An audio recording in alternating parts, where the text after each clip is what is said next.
Yo, yo, yo, motherfuckers. Welcome to the Lyricist podcast. You are now rocking with your man Lyricist, Dear for Life, and K Spiffy. It's been a pretty good week. A lot of shit happening in hip hop. But before we get started on some of this shit that's happening in hip hop, let's start off with K Spiffy. What's going on with you, sir? What's up, y'all? Hope y'all having a good day. Be safe. Enjoy the pod. How was the move and everything? I know still getting things set up. Just letting everybody know what's going on with you. Why they can't see your face. Internet is on the way. That's all I gotta say. Cool, dope. Dear for Life. What's up? It's a rainy day in Western Maryland, and it's a sad day because O.J. Simpson died today. So R.I.P. my guy. Did he? Yes, R.I.P. O.J. Simpson. Yeah, he passed away. He's from cancer. Holy shit. The glove didn't fit, but the cancer did. Shit. Dang. That's rough. Well, RIP OJ Simpson, master to get away. Hide and seek champ. OJ Simpson was fine on the field. There's no doubt. There's no doubt. Yeah, I mean he's good on the field and he was also good on the freeway. Man. R.I.P. though. R.I.P. R.I.P. RIP. I'm sorry, y'all. I couldn't help it. No, there's some people that are gonna have mixed feelings about him, but you know, No doubt. I mean, look, man, it's like there's a lot of history there, and if y'all don't know y'all history, then y'all should look into OJ. But he's absolutely a legend on the field and a legend for other reasons as well. Yeah, definitely unfortunate. But I'm gonna segue past that because that's people gonna be clipping that shit like this guy's an asshole. All right, let's hop into the brain tease. What we got? The opinion has got us feeling like we're against everybody else. So whatever opinion we personally have that makes us feel like, sometimes we don't want to say it out loud. Maybe sometimes, it feels like everybody's going to be against you. I have one that's solid, but I wanted to run that by you just to get us started. All right, we start off with K. Y'all want to start off with me? Yeah. Oh, man. Wake your ass up. So like basically like a take that like is extra hot take, I guess, like a super hot take, like an unpopular opinion. Right. Nicki Minaj is overrated as fuck. Like she's not the best rapper. She's not the best female rapper alive. Like countdown to the barbs. I don't. Again, your queen is a fraud. Like your queen is a fraud. But that's just my take. Like she's just not the best female rapper ever. Like that discography is not moving me. When it was time, yeah, I know like the legacy of Nicki Minaj. I'm not gonna question it just because of a rap beef. But if you have that kind of stature, you should have handled your business. This is Megan Thee Stallion. Like if she's a one flow, that's true. You're supposed to handle your business. To me, your album quality has been dipping. I've been hearing she's the best lyricist, but her lyrical ability is just not all that intact like it used to be. She's just been declining in quality. Like her flows and her versatility got better, but it's like it's just not the same. Like she's just not the same. She's a shell of herself, but she has so many fans. They're not gonna compare or contrast. So it is what it is. All right, DFL. Mine. Well, I've said this to y'all before. Lil Peep, if he was alive, he would be on top of the music world right now. He'd be Taylor Swift, Justin Bieber, Post Malone status.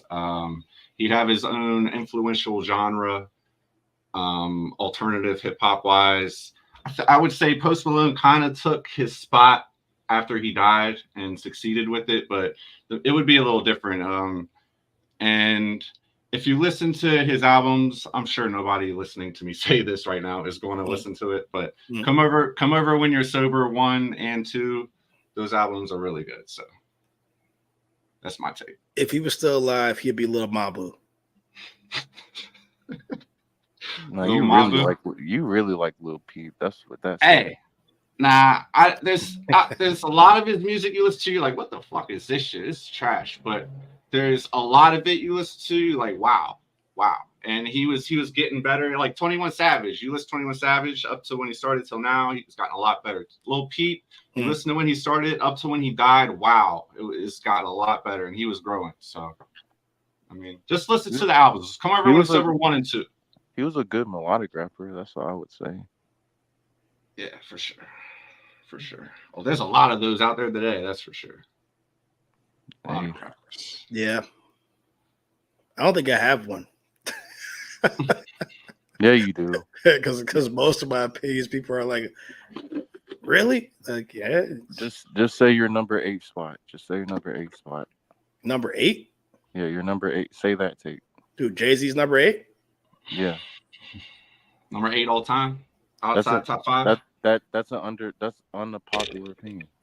It's like this.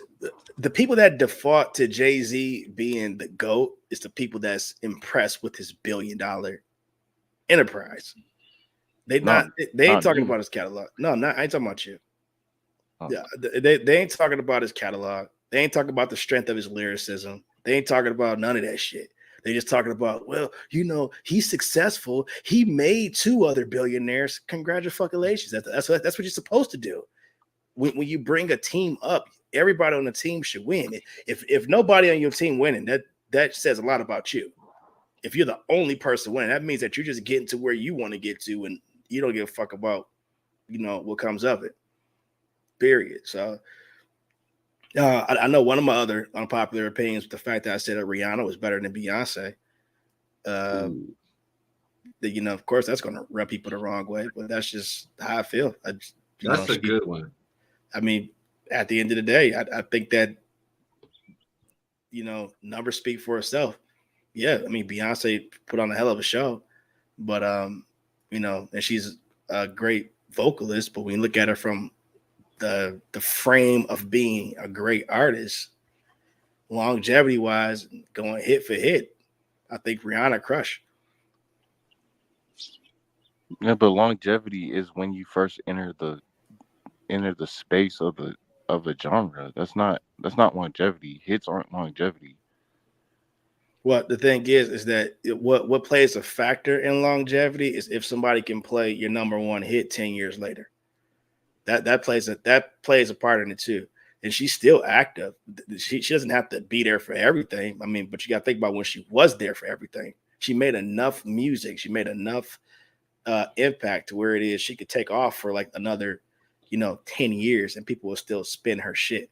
Beyonce she has the whole Drake thing going on. She's dropping consistently, but being around all the time doesn't mean that you're great.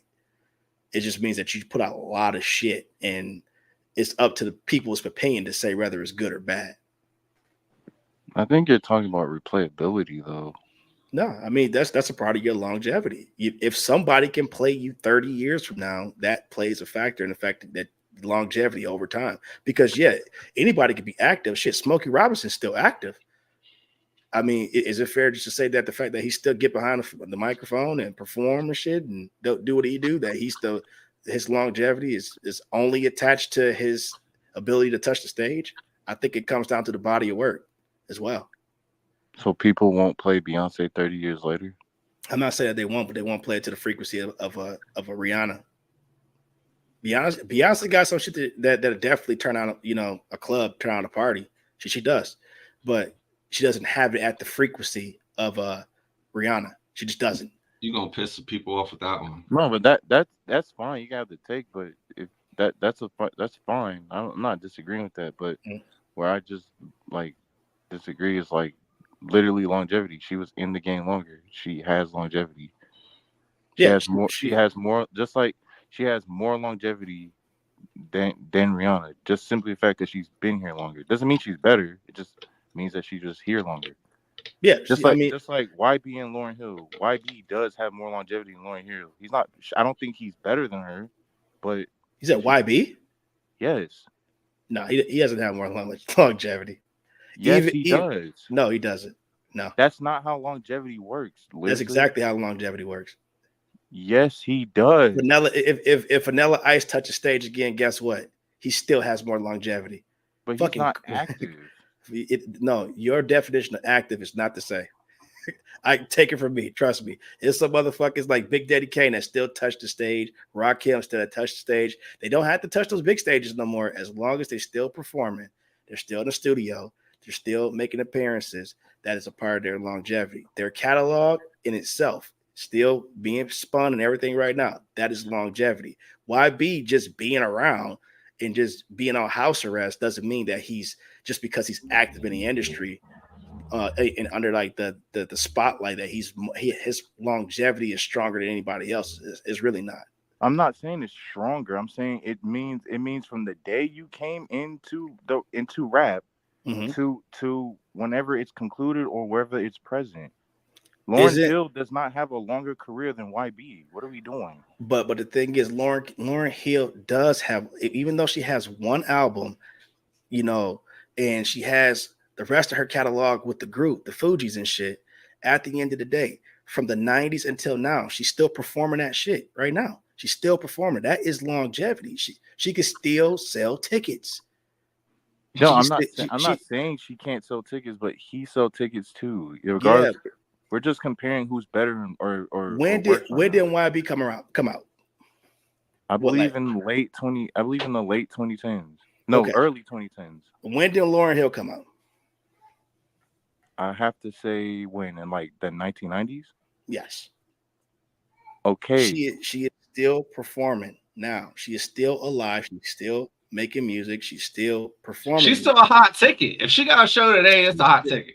Yeah, that is longevity. She doesn't have to release a new album to establish her longevity. Jay-Z, same thing. Jay-Z didn't drop an album in 7 years. I remember her last show. She showed up late. She was like, "Y'all lucky I came." Jay-Z is the longest tenured hip hop artist outside of him.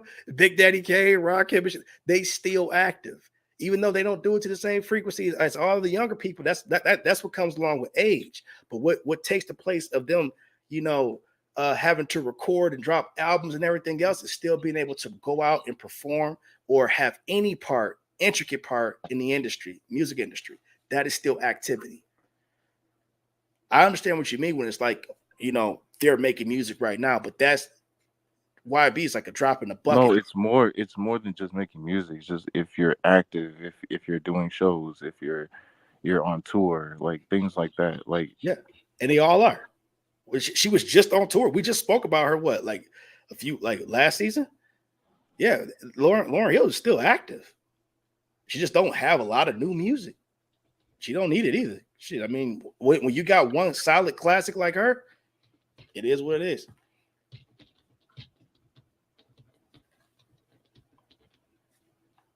Am I wrong? Everybody got quiet. It's like everybody's version of things is different at times, and I don't have a problem with it. I'm just saying that as long as the person can still perform and they're still actively performing, it's like, yeah, of course. Your argument when it comes to Beyonce was take her back to the Destiny Child days and all that other stuff. Yes, her longevity, yeah, she has longer longevity, but I'm just saying the impact of the music is not the same.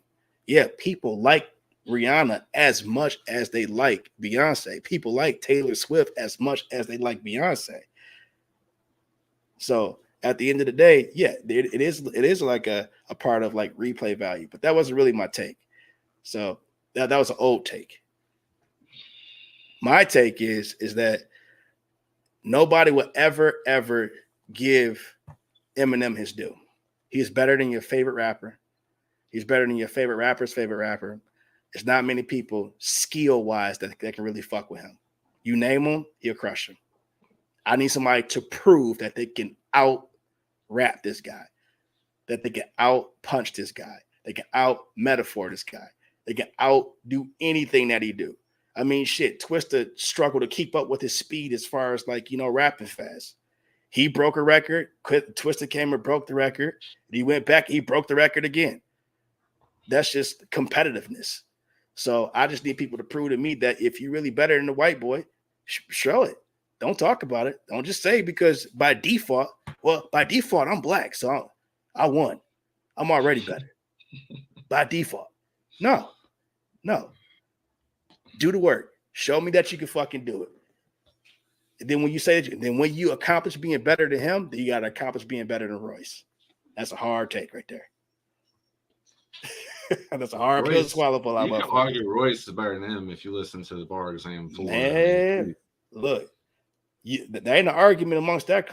Look, M already said it. He said it publicly. Sure. So, but yeah. So speaking of this insanity with J. Cole apologizing, how do y'all feel about that? Let's start with you, Kay. I know you. Sick of the No, I'm just listening. Yeah. What's your thoughts on J. Cole apologizing to Kendrick? Stand on it. That's all I say. Stand on his apology? No, stand on what you first said. Oh, with the diss? Yes. Stand on it. Like you first went into the formula of then basically your master, because you're Anakin Skywalker. You went with his formula based off of Takeover. You went down a man's discography that's not only better than yours, but more consistent than yours. Fans are saying that he started off with, I believe, Good Kid, Mad City, but then like they don't know which order he truly started on.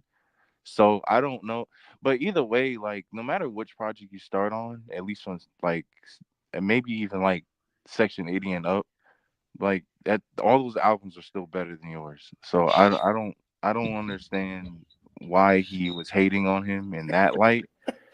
It was odd. It was like trying to like make fun of like a woman that's like a 10. Like you can't really say much about her. You just gotta like try to hit, but there were just misses. And plus the corny bars on top of that fell off like The Simpsons, and The Simpsons aired for like 35 years. And like, they still on. They're still on, saying like niggas are switching sides, like the thing the string on a graduation hat, like you're just taking a string and swiping it to the left. Like that's not creative. That's an old Papoose bar.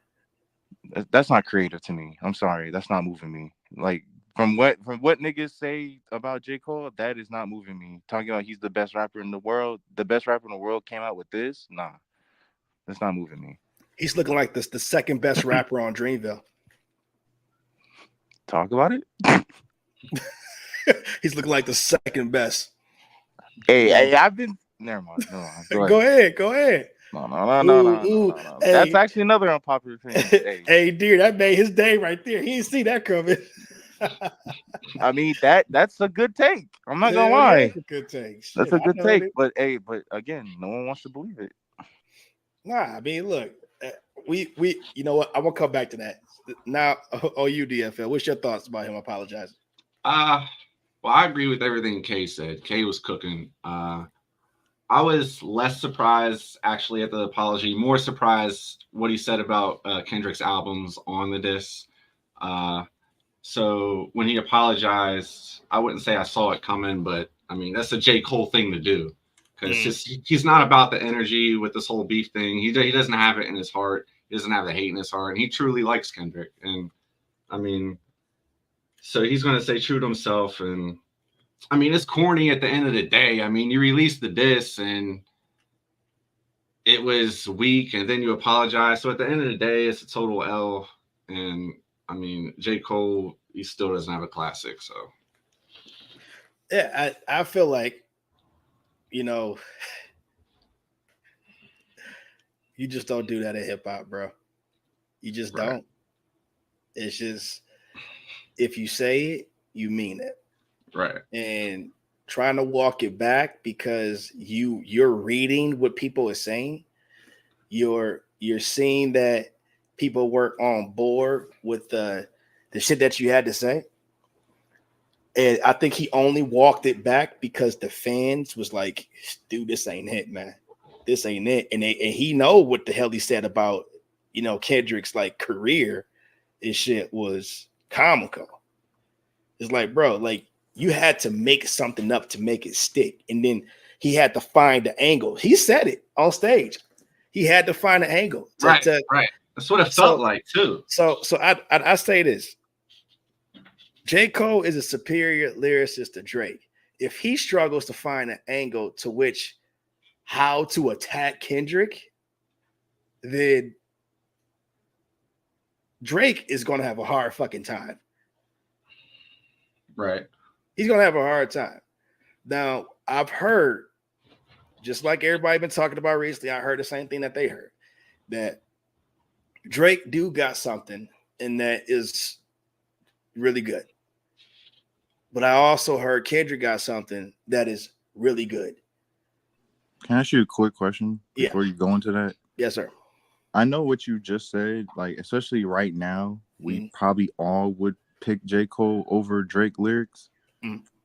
But like I just said, this nigga has tendencies where he's corny as well. Yeah. But all time wise, like everything put together, are you still taking Drake over J. Cole or no? I mean, look, I would, because for me, I am. I'm not even gonna lie to you. I am not taking Drake over J. Cole. I can't. I mean, if we talk about all time, I can't. I'm talking about just everything factored. I'm probably still taking Drake over J. Cole. It's slight. It's not like if you were to take him, that's fair. But like for me, I don't know. It's just the nigga's peak was just better. That's the only thing separating. Not many people can fucking match Drake's peak. Drake's peak was huge. the bigger his Drake, what his peak was huge. Go ahead. Yeah, no Diddy. Go ahead. Yeah, no, I don't think that was Diddy-ish. Okay, it sounded a little bit, but go ahead. You over there shimmy, you motherfucker? What the fuck? Like, ooh. It just sounded funny. My bad. I'm sorry. I'm immature. Go ahead. No, that's cool. I'm fucking with you. But like, it's like, no, it's like I don't think that, you know, many people can match his peak, you know, other than 50 Cent. No one has had a bigger peak than 50. No one. I can't think of anybody that's hit like that. You know, so, but I even with that peak, you know, I can say J. Cole, where he's coming along as far as being the lyricist, does that remove him from the top, that big three conversation? I still believe that Drake didn't belong in the big three. He doesn't have a place in the big three. If we're only going by commercial success, because he's not a lyrical threat to nobody but Meek. He can't hurt nothing but Meek. That's it. He ain't proved to me that he can damage nobody else. Joe Budden came for him. He left that shit alone. He just, you know, social media him to death and shit with IG and stuff, and trolling him with music and shit, like playing his music and shit. Like, dude, playing Pump It Up, the niggas still get paid for it. Like, so fuck. He responded though. He didn't respond. Drake did respond. I heard it. He responded. What did he say? Like direct. I mean, Drake, I can't just say it like off the top of my head, but I heard the song. It was a Drake not Drake Montana. What the hell? A French Montana song. Yeah, I know what song you're talking about. He dropped the Pump It Up lines, a couple of them, so it was like a subliminal shot. Yeah, it started like pump it up. Yeah, I remember that. Yeah, I remember that, but does that count? I thought it was a good response. But Joe responded after that. He responded like 5, 6, 7 times. Yeah, he responded like 4 songs. I heard it. I like the third one, but he rapped like he was an old nigga. Yeah, like Joe put hands on that dude. he literally like sunned him. It is like, thank God he didn't really give it too much energy, because that would have been bad for Drake. 4 songs is a lot of energy.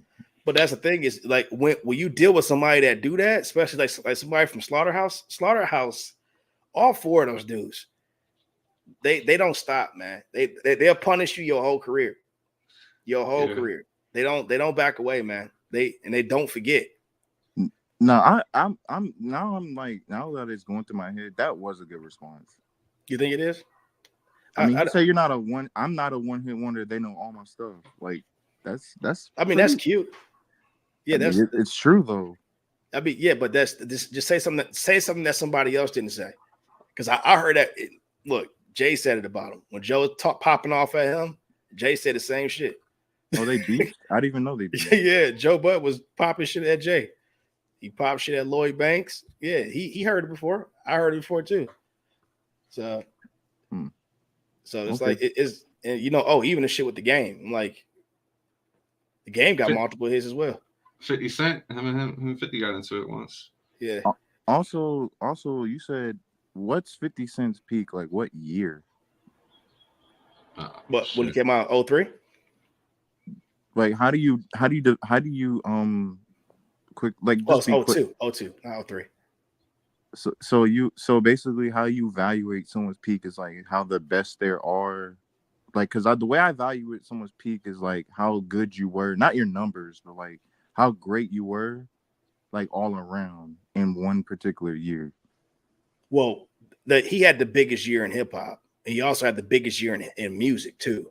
So first week sales was what, 1.2 million. No one was doing that. That became a trend after him.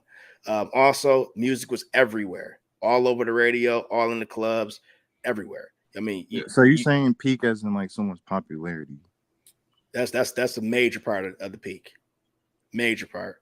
Also, the impact on the game, because he actually made, not to say it like this, I hope nobody don't take this the wrong way, he made gangster rap cool again. So he changed a lot. His impact on the industry, it definitely changed the battle rap, the diss record culture. He even fired up M and had him going back and forth with motherfuckers at a whole nother level. So he made that shit cool too. He made the weird bulletproof vest and colorful wife beaters a thing as well. So it's like everything with that came along with his entry into the game, all the way into Curtis. He had a nice little foothold in the game, and he definitely had it in chokehold for a minute. Nothing happened without 50 being involved. He was pissing off a lot of people. He had a lot of people afraid, including Jay-Z. Okay. Because the way I see someone's peak is like how good you were, how impactful you were, how good your lyrics were, how good your albums were, what you were doing that year, such as features. Like, just like I said, like I think J. Cole is peaking right now, but like this little incident hurt it. But like, hell yeah, I agree. But so like again, I factor in many things, like just like Eminem, right? Eminem, I feel like in my opinion, Eminem's peak was definitely like, you could say like, I'm trying to remember the track record. From Slim Shady LP to Encore? I would probably say like Slim Shady to maybe to be safe to Marshall Mathers. Like that was a good peak for him. Like but then like if I wanted to zone in on the best he's ever been, probably like Slim Shady to Marshall Mathers. Even though I think the first mixtape is better than the M Show. So I don't, but that's just me though. That's just me. Yeah, no, that's cool. No, man, you ain't gotta add a disclaimer. Do you disagree though? Do you disagree with that? I would say this: M is the only artist I've seen to have multiple peaks. It's crazy. It's like and I could say Jay too, because like when Jay took that break and he came back, he went on a nice little album run too. I think Kanye has multiple peaks. I think Eminem. Well, your viewing of Eminem is yeah. So I can definitely acknowledge like he was definitely great in fucking the early 2000s, definitely. Yeah, so I was like, I would say from Slim Shady LP, Unpopular Opinion, all the way to fucking Encore. Me and Dear for Life, we didn't care for Encore. It's like, what the fuck? It's like all right. Like I thought, I I actually thought you, appreciate Encore from what I hear recently. That's just me though. and then, no, it's like it's like I checked out around that time because I knew he was getting ready to retire. But when he didn't retire, and he had all the stuff going on with him, and then he came back with Relapse after he dropped Encore. It's like Relapse threw me off because I was like, all the accents and shit. So I had to really like not be so annoyed because I just survived auto-tune era. So like artists fucking with their vocals just really bothered me around that time. It was just weird. It is like, he come back with Relapse doing all this, weird shit with his voice. But also lyrically, I could tell that he got better. So I'm not. Some people say, well, M on drugs is better than M off drugs. So I don't see that. I just see like where this guy is right now. From Encore, from Relapse, it's what music to be murdered by. It was a pretty solid peak. He's still fucking doing crazy shit. He's still in a lot of hip hop conversations.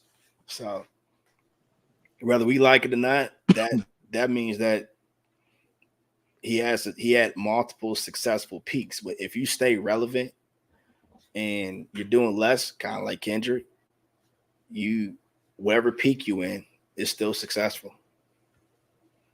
Hey, Relapse I thought was refreshing since it was the first thing we heard from him in a while, and the last shit we heard, well, me personally, I wasn't really into. But do y'all remember the first single from Relapse? Yeah, 3 a.m. Yeah, did y'all like that? I like 3 a.m. Yep. There's no accents. There's no accents in 3 a.m. Yes, right? It is. Yeah, it is. I mean, well, if you consider that an accent. Honestly, when I listened to the first album, the first time, I wasn't bothered by the accents. I didn't really notice them. I just, I was just thinking about the fact that M sounds good again. Right.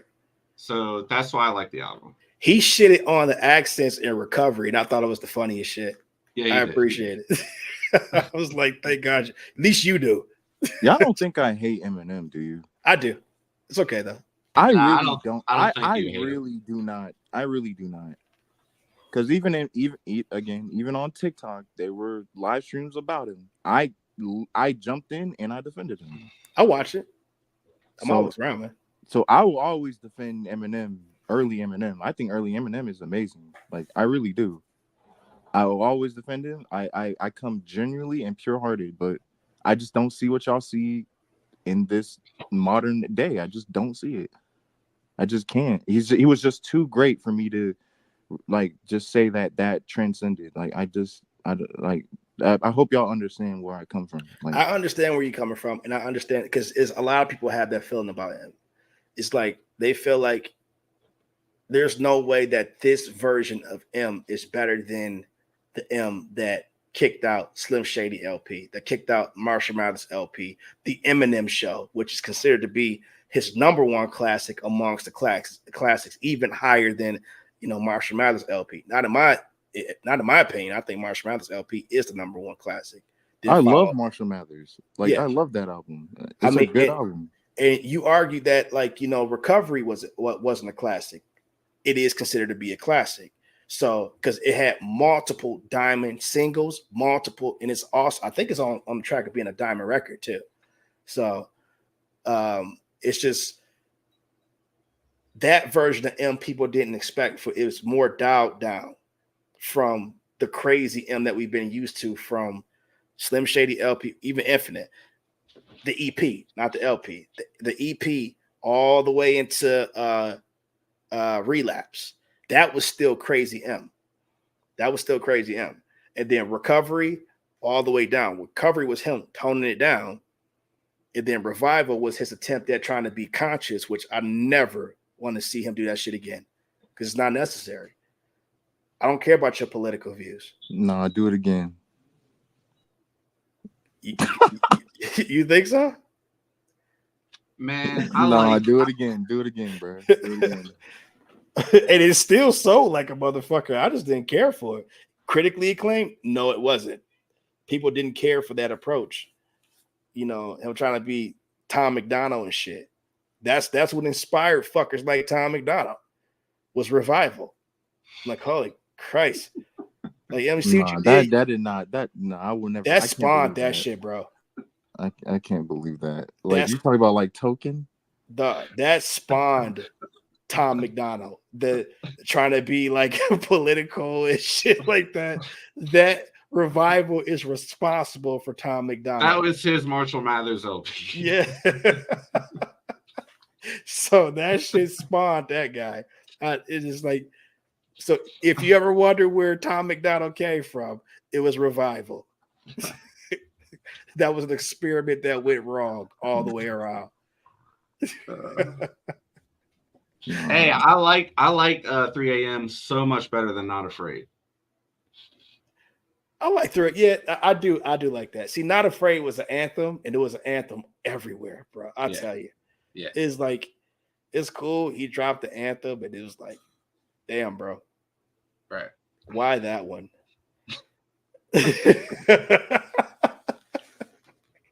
It's like, look, man, I'll be honest about this shit, dude. It's like, in me, I really, an album that I fuck with, like really, like heavy, dude, is Kamikaze. Me too. I fuck with Kamikaze. A lot of people ain't got no love for it, but I'm like, that's cool. But I always tell people, to see a person that age rap to the level that he's rapping right now, I think that he is better than what he was when he was younger. I mean, to kill off an entire career in your 50 to that extent, Kill Shot was, oh my God, put him in the dirt, dig him back up, put him back in the dirt, dig him back up. Yep, sit on his headstone. It's like, everything he said right now resonated. That dude's last album with Trippie Redd did 17,000 in a week, and that's what, like, in Eminem's the curtain call, 956 week on the charts, still outsold that shit. So when your shit been sitting on there for years and you still outperform a brand new album, that's insane. Holy hell, man, that's crazy. That's not a fair matchup. We already know that man ain't better than Eminem. Like, hey, he picked his fight. He picked his fight. Don't feel bad for him, just like J. Cole. J. Cole picked his fight. I don't feel bad for anybody. I'm just I know you don't. Hey, I always thought Eminem picked on the weak. That's just me though. Nah, he just knows how to respond. He did pick that fight though. He did pick that fight with MGK. Yeah, but there's some people that Eminem he don't have to engage with. He ain't on their level. I mean, look, I don't mind him picking on pop stars. That entire era of pop star shit was annoying, bro. His best beef was Mariah Carey. No cap. Nah, that was light work. The warning was enough to get that shit out of here. Hey, some say he lost. Yeah. That was a good track. He was pissed off in that track. You could tell, and he was going in. It was crazy. Hey, once you leaked the voicemails, that was it. Well, I don't give a fuck how many more Obsessed With Me songs she dropped. When he leaked them voicemails, that was it. Yep. You know you got under their skin when they talk about lawsuits. Yep. Fuck that. Enough of this K-Spiffy Eminem glazing. Let's move forward. Okay. Yeah, so the whole J. Cole apology shit was weird to me. They said that both sides are cooking shit up. I just want to see a good battle. Fuck all that. I mean, you're talking about sparring with his friend and all that other shit. Like, look, bro, in the UFC, a lot of guys is friends, but they still get in the ring and fight. Right. When it comes to boxing, that may be your buddy. You still got to punch him in the face. Right. That's the name of the game. Football, you still got to spear that bitch. I think this diss that Drake is gonna come out. Mm-hmm. Y'all need to get on board with Drake is better than J. Cole all the time. Y'all need to get on board with that. Commercially, yeah. I'm no all there time, with like everything. No. Why? He has better projects than J. Cole. No, not when you've dibbled and dabbled in Ghostwriter bullshit. No. Mm-mm. Hey, by the looks of it, J. Cole needed one. Yeah, I mean, I'd rather him die on a sword than down somebody else's pen.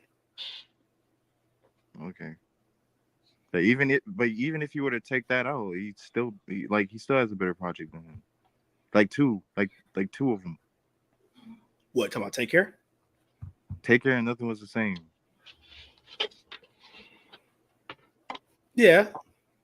Like, we get it. Yeah, I mean, look. He like I said, he has no classics. J. Cole has no classics. He's a late bloomer. He's number 2 on Dreamville. So I agree with you. Talk about that right quick now. Let's have a real conversation. Talk about that right now. About what, JID? Yeah, just say, man. That man, man's better than him. Hey, no, JID is better than him. Oh. He is better. I would never not say that. He's better. I think currently, on all time, I'll still take J. Cole. Yeah, I mean, look, if J. Cole is truly peaking, he can still surpass him. But I heard JID supposed to drop the album soon. JID would be perfectly fine if he gets that Eminem cosign. Wouldn't you agree? He's signing to Eminem? No, co-signing him. Like Eminem appeals, like he likes JID. Right. Is that why you're moved? No, I'm not. No, I was saying that would be dope if you get that cosign. He put him in his video. Well, I said this before in your live. It was like one of your second or third lives I've ever joined when you pulled me up. I said this before because I'm going through, the reason why I'm so high on JID is because it's like he's in the booths with like legends. He's been in booths with like Method Man. He's been in booths with like Ludacris, and like everybody gives him this seal of approval. Like it's not like everybody is not fond of his talent. Like JID is very talented. He's one of the best lyricists like in his generation. Like I don't see what more he has to prove to see that he can't be better than J. Cole. I was saying that I want him to get that level cosign. I need somebody to publicly say, "Hey, man, this motherfucker's the next dude." I need them to do the same thing they did for Kendrick and Cole for JID. But that's what I want. No, they haven't. No, they haven't. I'm telling you, they have. There's people that done that. There's people that done that. I missed it. Method Man is one of them. Obviously J. Cole said he's one of them. J. Cole don't count. That's his artist. He better say it. Well, I mean, true. I agree with you. True, but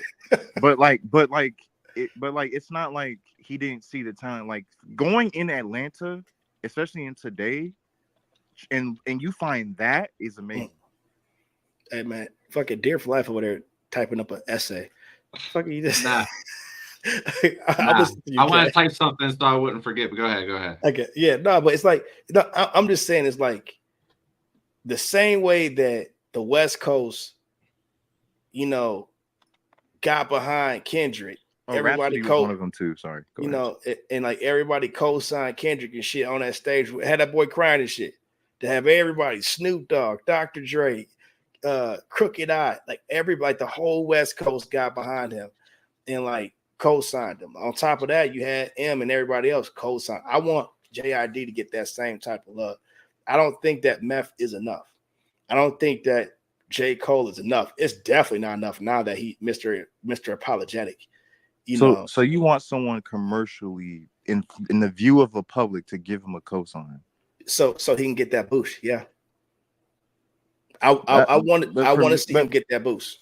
But it's not enough for you personally. That's what I'm saying. It's enough for me. I don't care if he gets a cosign or not. I can see it because I've been following the dude's like his career since his first album. Right. And I can see it. Plus he's on a feature run now and no one talks about it. And that's what I'm saying is that I appreciate art. Okay. And it's like I hate when art is gone, it goes unrecognized. And that's why the level that I believe JID needs to be at, he may have to get a little bit of a boost from his peers. So, or his predecessors. Okay. That's why I want him to be in this conversation with the big three. Not fucking Big Sean storming back and Joyner Lucas storming into the conversation now. Now Joyner Lucas be doing his goddamn press run, got everybody looking like, oh shit, maybe we should be looking at Joyner Lucas, even though nobody believed that Joyner is that guy. Nobody believed that Big Sean is that guy. But the thing is that a lot of people they back in the conversation. Whatever the fuck JID needs to do to get in that conversation, because he is a superior MC, he needs to do it.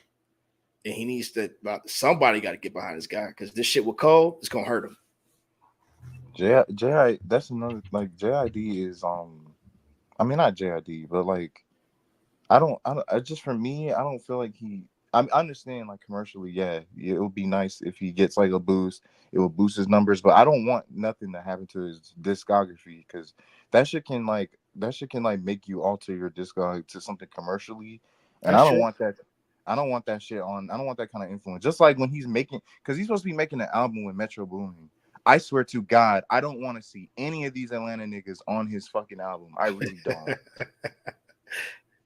I really don't. I mean, the only one you ain't got to worry about 21 Savage. You're not from Atlanta, you're from the UK. Even him, I don't. But I mean, he was on the album though. Mm-hmm. So, but I mean, I didn't think he altered the quality or nothing. But like, other than that, it was still a good project. But like, I'm talking about all the niggas, like your Young Scooters, your Quavos, like I don't want none of those niggas on there. Like, just let it be whoever JID feels like he wants on the album, whoever he trusts. And Metro Boomin is definitely gonna put some niggas on there. I think Travis Scott should pull up. I think Future should definitely pull up. I think Young Thug should pull up. But like, Offset should pull up as well. Oh yeah, Offset also co-signs the JID as well, because he met the Migos one time. Offset is not enough. Yeah, that's maybe not. I know what you mean. Maybe if Cardi B co-signs him. But he's respected in the game. I that's what I would say. He's just respected. Like, JID Offset's underrated lyricist. He is an underrated lyricist. He's dope as fuck. I love his album, man. I was listening to it yesterday. Yeah, he can write some rhymes. Yeah. So, what you over there typing, man? I just got some stat corrections I was going to throw out at the end of the show. Go ahead, go for it. I was going to say Beyonce and Rihanna are both overrated, and none of them were considered songwriters compared to real talents like Mariah Carey, who's in the Songwriters Hall of Fame, was one of the top vocalists of all time. So I wanted to make sure to throw that out there. And then also, I was thinking 50 Cent's peak was between his first and second album, when everybody was wearing G-Unit clothing, and Lloyd Banks and Young Buck's albums both dropped when they both went platinum. And then his beefs with everybody were just cooking up, besides Ja Rule. So I remember that was probably his peak. Because after that second album dropped, it was kind of on a little bit down gradually. But he was still hot. You're talking about Curtis, right? Yeah, Curtis. I thought Curtis was dope. I heard people have mixed feelings on Curtis. Curtis was dope. It was solid, man. Curtis was, you know what it was? Curtis was disappointing because that first single fucking ruined it, bro. AO Technology, that was so bad. I hated it. That was skippable. It's trash. I hated it, man. Yeah, AO Technology was not good. I mean, just doing shit with Justin Timberlake because he's hot. That's that commercial shit. Why did he do that? That wasn't the first single though. You shouldn't have dropped that. Yeah. And then because honestly, Curtis was not supposed to be the album to drop, but For Ourselves, the Truck was supposed to be the album to drop.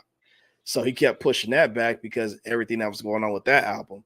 So that wasn't the actual album that should have dropped. Before I Self-Destruct was supposed to be his third and last album. And he re-signed that deal. I remember him before that album dropped, he was going to name it something else. And then him and Cameron got into this beef. And then Cameron dropped a song called Curtis. And then 50 Cent's like, okay, I'm going to call my album Curtis. Yep. So it still did stupid numbers. Oh, yeah, for sure. It still did stupid numbers, but it was like, Jesus, I like the album. That was the only song that I skipped on there. And then what album came after that? Before I Self-Destruct? Oh, no. Well, it may have been. Animal Ambition. Yeah, because he never dropped Before I Self-Destruct, right? I think he did. It had Flight 187 on there.